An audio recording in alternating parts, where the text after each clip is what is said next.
Islam adalah asas semuanya. Kehidupan kita termasuk rumah tangga. Islam asas rumah tanggamu, maka terapkan syariatnya. Bentuk suasana dan kondisi islami. Bentuk suasana dan kondisi islami, terutama majelis ilmu. Terutama majelis ilmu. Ini yang banyak hilang dari rumah tangga kaum muslimin nih. Jadi kita harus sepakat, rumah tangga itu harusnya asasnya Islam. Bukankah banyak di Indonesia suaminya namanya Muhammad, istrinya namanya Aisyah, tapi nggak ada figur Muhammad dan Aisyah di diri mereka? Anaknya, ibunya pakai jilbab, anaknya nggak pakai jilbab. Yang diputar setiap hari di rumah penuh CD-CD, semuanya lagu-lagu rock, ya, pop dan seterusnya. Nggak ada Al-Quran, nggak ada tilawah. Lebih parah lagi, tidak ada majelis ilmu. Bapak Ibu sekalian, majelis ilmu kayak Bapak Ibu luangin waktu begini. Ini kalau Bapak Ibu lihat pahalanya hari kiamat, berharap 24 jam di majelis ilmu. Sisi pahala. Sisi yang lain, tidak ada orang bubar dari majelis ilmu jadi buruk, nggak ada. Kecuali memang itu bukan majelis ilmu ya. Memang orang yang buruk, bukan alim, bukan seorang dai yang benar. Tidak ada orang kalau nyampaikan wahyu Allah, hati lunak. Kita pulang itu bawa ilmu, bawa iman, berubah jadi lebih baik. Kalau Bapak Ibu bisa rasakan itu seperti sekarang, pasti beda sebelum hadir dengan sesudah hadir, gitu kan? Pasti beda bentuk keimanannya, pasti beda. Ada mungkin yang salah, pas tadi kena oh poin ini, oh butuh saya salah ya, bisa coba perbaikin, kan menjadi lebih baik itu. Majelis ilmu kalau benar itu akan merubah orang menjadi lebih baik, karena memang tangga agama kita ilmu, ilmu datangkan iman, iman datangkan amal soleh. Tidak boleh kosong hidup kita dari ilmu, nggak boleh. Jangan pernah kosong Bapak Ibu sekalian. Saya pribadi, kalau saya lagi pergi taklim, tadi saya taklim di Cempaka Putih, kemudian saya lari ke Sudirman, taklim lagi tadi kantor, saya lari lagi ke sini. Sehari saya coba, sebentar saya pulang nih, saya pergi lagi taklim ke Blok M Square. Satu hari 3-4 taklim.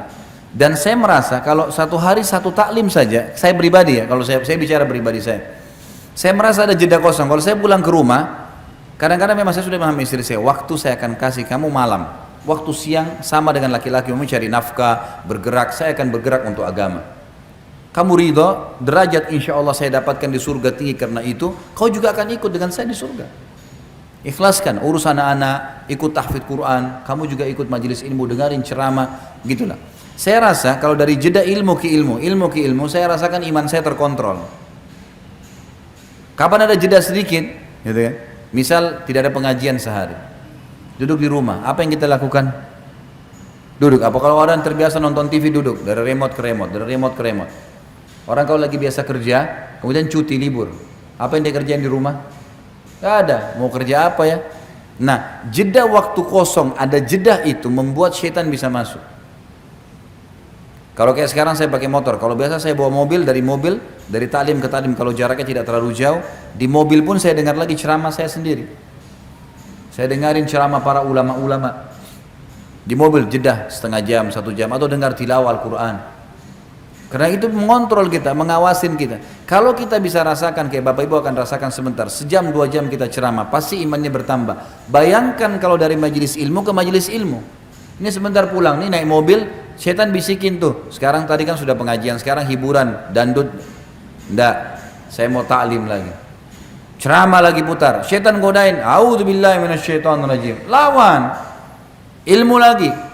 Dengarin ceramah. Saya pernah nasihatin beberapa ibu pengajian begitu, subhanallah, sampai akhirnya ada yang membahasakan ke saya. Kebetulan ibu itu dari Padang, mungkin ada ibu dari Padang. Dia bilang sama saya, Ustadz, semenjak saya dengar nasihatnya Ustadz, dari Jakarta saya pulang mudik waktu itu bawa mobil sama keluarga saya, ceramah Ustadz saya dengarin terus di jalanan. Sampai saya hafal tuh Ustadz bilang apa. Bolak-balik. Ceramah Ustadz Khalid terus dari pergi sampai pulang, gitu kan. Akhirnya suami saya pun dengar, anak-anak dengar, gitu kan. Tapi memang dia bilang seperti yang Ustadz Khalid bilang, kita merasa terkontrol.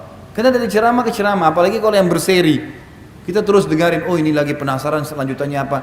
Jadi memang itu harus ditanamkan, majelis ilmu itu penting, luar biasa penting. Tidak boleh kosong, jangan kosong. Kosong ini waktu lowong membuat syaitan bermain. Jangan biarin, kasih kesempatan, bahaya sekali. Maka harus kita tahu di sini, buat suasana islami, kondisi islami, terutama majelis ilmu. Tentu ada hal yang lain di sini, banyak hal ya. Seperti busana, Bapak Ibu sekalian. Biasakan pakai busana muslim, busana muslimah. Anak-anak dari kecil, bayi pun dipakai jilbab. Anak-anak saya alhamdulillah dari bayi pakai jilbab. Orang mau bilang panas, ya terserah. Pakai topi juga panas. Alhamdulillah enggak, gitu kan? Tetap juga lucu kelihatan, tetap juga baik, enggak ada masalah. Anak-anak dibiasakan, diciptakan suasana. Ibu-ibu dan bapak kalau tinggal di sebuah komplek, cari komplek yang ada masjid. Jangan hanya karena ini lux, bagus, tapi enggak ada masjid. Kalau mau sholat harus keluar jauh. Saya pernah kunjungin begitu, ada satu komplek memang lux, dipanggil ceramah. Saya tanya masjid di mana? Jauh Ustaz, keluar pakai mobil dulu.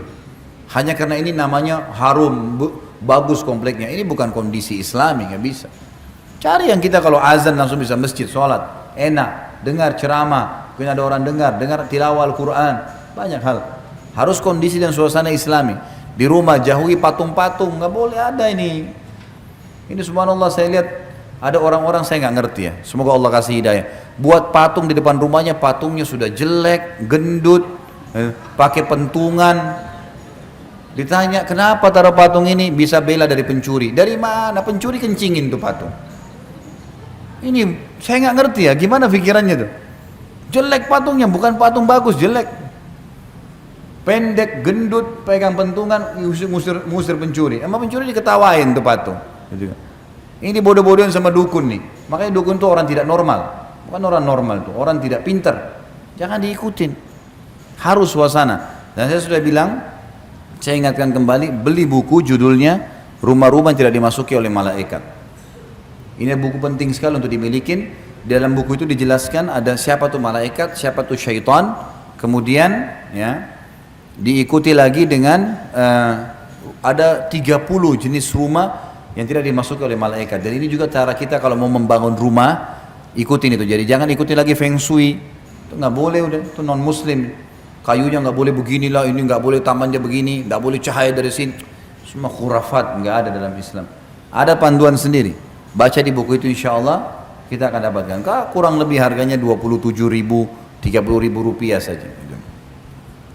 Baik. Jadi di sini Islam adalah asas rumah tangga. Semua yang berbau Islam diterapkan. Sering salam. Bapak ibu masuk kamar anak, salam. Assalamualaikum nak, warahmatullahi wabarakatuh. Biasakan. Biasakan. Saya ke masjid dekat rumah, anak saya umur 2 tahun lebih saya bawa sama-sama ke masjid. Saya semuanya tidak sangka, saya memang tidak berpikir sebelumnya. Begitu saya naik motor, lewatin ikhwah-ikhwah yang biasa dekat-dekat rumah saya ikut sholat di situ. Karena kadang-kadang kalau saya jadi imam saya kultum. Kemudian pada saat saya jalan menuju ke masjid, saya bilang Assalamualaikum warahmatullahi wabarakatuh. Setiap lewat Assalamualaikum, sunnahnya memberi salam. Anak saya ini rumahnya perhatikan nih, cuma 2 tahun lebih, belum bisa ngomong jelas. Subhanallah, begitu saya pulang dari masjid, dia ikut sama saya di mobil, di motor. Sebelum saya salam sama orang-orang yang lewat, dia yang salam, kum, semua disalamin semua sama dia. Tertanam bagaimana ke masjid. Dia kalau azan tolak, abati, Allahu Akbar, disuruh sholat. Dia ingatin saya suruh sholat.